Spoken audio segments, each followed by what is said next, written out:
Nawaitu ta'allu wa ta'lim wa tazakura wa tazkira wa nafa'a wal intifa' wal ifadah wal istifadah wal hasa ala tamasuki bi kitabillah wa sunnati rasulihi wa du'a ilal huda wa dalalata alal khair ibtigha'a wajhillah wa qurbihi wa sawabihi subhanahu wa ta'ala. Allahumma inni as'aluka ilman ladunni wa mashraba safihan ya wahabu ya ghani. Qala al-muallif rahimahullahu ta'ala wa nafa'ana bih wa bi ulumihi fid dharain amin rabbi yasir wa la tu'assir wa tammim bil khair wa la haula wa la quwwata illa billahil aliyyil azim. Ilahi anta maksudi wa ridhaka matlubi a'tini mahabbataka wa ma'rifataka. Allahumma bihaqqi sayyidina wa maulana Muhammad sallallahu alaihi wasallam. Berkata Syekh Abdul Qadir bin Abdul Muttalib Al-Mandiling dalam kitab dia Penawar bagi Hati, sehinggalah perkataan dia kat mana? Suratnya dari ke 9. Dan yang kedua memelihara itu lebih baik.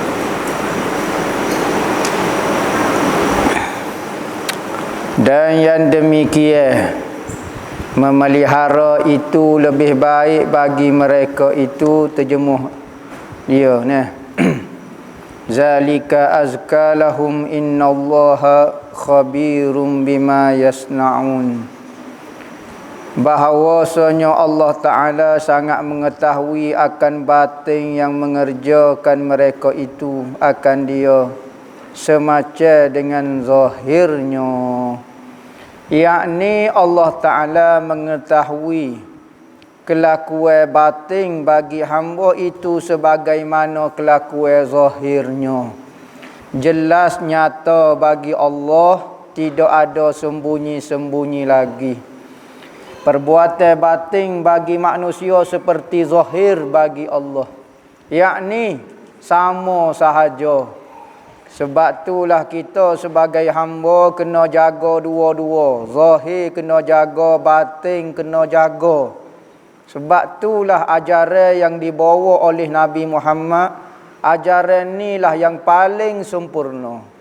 Kalau orang pegang zahir saja pun tak sempurna, pegang batin saja pun tak sempurna.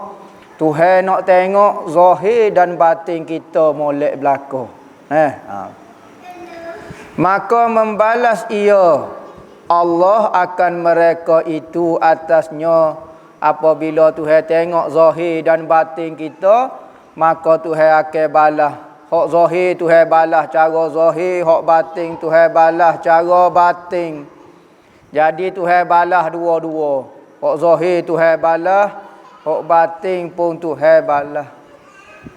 Ada pada ayat ini mengajar kelakuan yang baik dan memberitahu dan menakutkan.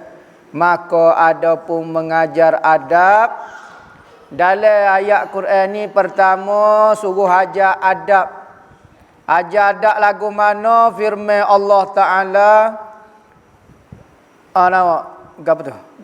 Bersabda olehmu bagi sekalian yang beriman, nescaya memejamkan mereka itu akan segala mata mereka itu. Hak ni bahagia adab. Adab kena jaga. Pandangan mata sama ada kejar ke ataupun paling pak lain ke. Hak penting jangan tengok benda yang Allah Ta'ala tak benar ke tengok. Kalau hak benda hak halal tengoklah setara mana pun barang halal. Dia bukan di perbuatan, bukan di zat benda tu sendiri, tetapi di perintah Allah. Perempuan kadang-kadang tidak dibenarkan lihat, kadang-kadang dibenarkan lihat. Bukan di diri perempuan itu sebenarnya, tapi di perintah Allah. Adaknya kita kena jaga mata kita daripada barang yang tiada halal memandai kepadanya, kepada barang itu. Dan dengan ini perkataan menyuruh Allah Ta'ala akan hambanya dengan berkelakuan yang baik. Ajar adab supaya perangai molek, mata jangan duk liar kok lain. Sebab tu kita kalau jalan, jangan duk tengok rumah orang sangat, jalan straight. Jangan duk ita nyelo rumah orang. Jangan duk ita nak dara orang. Jalan straight ya, pergi lalu kepada tujuan kita. Mata kita guna untuk perjalanan kita, jangan duk guna kok muka lain. Iaitu memelihara matanya daripada melihat yang haram. Yang haram yang Allah Ta'ala tidak benar lihat. Kadang-kadang tak benar lihat buat masa sekarang, lepas ni boleh tengok. Lepas pada menikah baru boleh tengok. Buat masa sekarang tak boleh tengok. Kadang-kadang tak boleh tengok siapa bila-bila. Macam-macam. Dan memelihara kemaluannya, yakni maruah dia. Kemaluan ni isyarat daripada maruah. Jangan buat sesuatu yang menjatuhkan maruah kita. Pakaian yang tidak senonoh, pakaian yang tidak sesuai. Ni menjaga kemaluan ataupun menjaga kehormatan kita. Daripada yang tiada halal dikerjakan dia, bagi hotak halal jangan nak buat. Maka wajib atas sekalian hamba menjunjung perintah Tuhannya, dan jika tiada, nescaya adalah ia jahat perangai. Apabila kita, zahir kita nampak bercanggah dengan apa yang Allah Ta'ala suruh, maka kita dipanggil perangai tak jahat. Orang jahat perangai.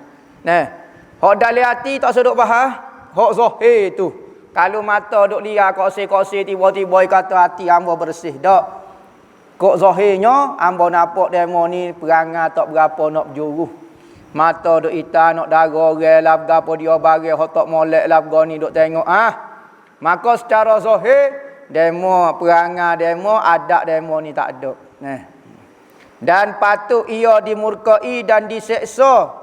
Dan patut dan layak seseorang itu dimurkai dan diseksa. Atas dasar, bukan atas dasar hati dia, atas dasar mata dia tidak jaga, maka zahir adab dia tak comel dah. Dan ada pun memberitahu, maka firman Allah Ta'ala. Ayat saat ni, kullil mu'minina yarudduna min absarihim, ada 3 benda. Pertama ajar adab, kedua nak beritahu. Nak beritahu ke apa? Ayat dia bermula demikian, memejamkan mata dan memelihara farah itu lebih membersihkan dan lebih menambahkan bagi mereka itu. Ayat kata zalika azka lahum tu, ayat ni nak beritahu. Ayat hok mula-mula nak ajar adab kepada orang mukmin supaya tunduk pandangan dan jaga pandang farah dia, kemaluan dia. Hak tu ajar adab ayat Quran ni. Zalika azka lahum. Hak ni ayat ni nak beritahu. Tuhan nak beritahu ke apa?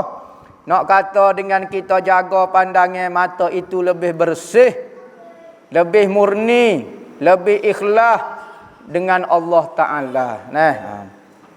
Memberitahu Allah Ta'ala dengan ini perkataan atas bahawasanya memejam mata dan memelihara farah itu, keduanya sebab bagi membersihkan hati. Jadi kalau kita nak bersihkan hati kita, mata jangan tengok benda koksi. Apabila mata tidak banyak pandangan-pandangan, maka hati kita semakin bersih. Maka time kita nak semaya, kita nak zikir, tak ada ingat kepada pemandangan-pemandangan yang tidak molek, sebab tak pernah lihat. Tapi kalau kita tak jaga mata, hati payah nak bersih.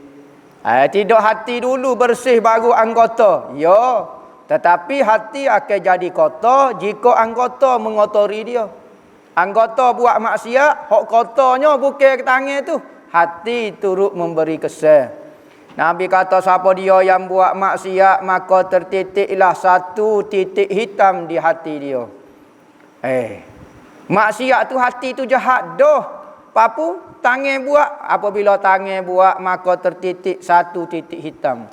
Buat dosa pula satu titik, sehinggalah hati dia penuh dengan titik-titik hitam. Pada masa tu hati dia jadi gelap. Kerana apa? Dosa anggota, hati yang jo tanggung. Apabila hati gelak lagu tu, tangan berhenti dah pun tak boleh nak dengar dah. Hati tak jadi kerah dah. Sebab tu orang kalau buat maksiat banyak, dia nak kembali kepada kebaikan payah. Sekalipun saya berhenti dah, tetapi hati saya semakin kerah. Kesal daripada maksiat hak dulu menyebabkan hati dia jadi keras. Maka lagu mana? Dia kena bersih ke hati dia. Boleh? Ya boleh. Allah Ta'ala buat cara-cara untuk membersihkan hati yang terkesan dengan maksiat, jadi kerah dengan banyak menyebut zikir. Hati baik dengan zikir. Mata, kita pelihara mata. Tangan, jaga tangan. Hati, dengan zikir kita bersihkan. Nabi kata sesungguhnya hati itu latasda akan berkarat. Maka sahabat bertanya, ya Rasulullah, apabila berkaratnya hati, maka tidak berfungsi. Barang kalau dia karat, payah nak berfungsi. Kipas karat, tak boleh nak mutar, goni karat.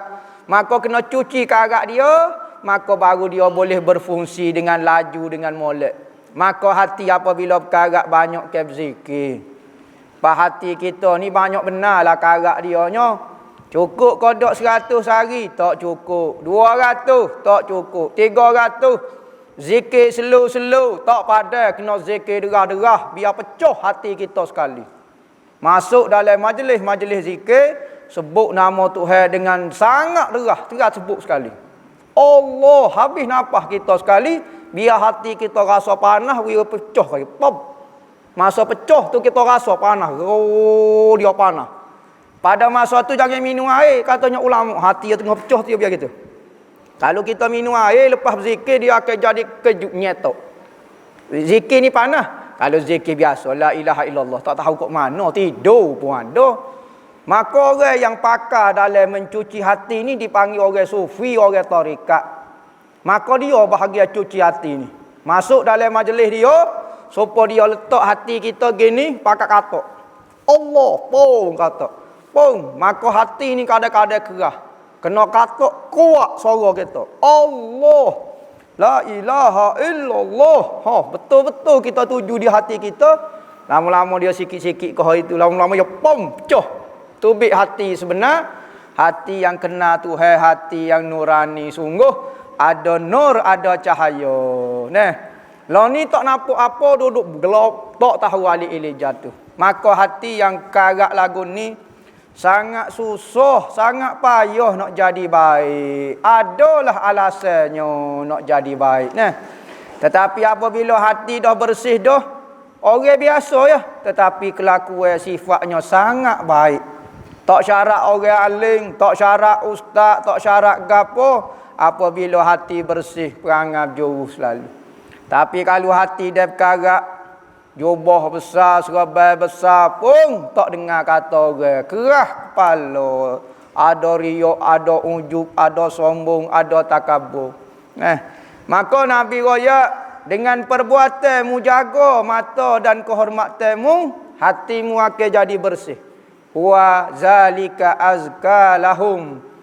Lebih bersih. Jadi hati jadi bersih dengan sebab jaga anggota.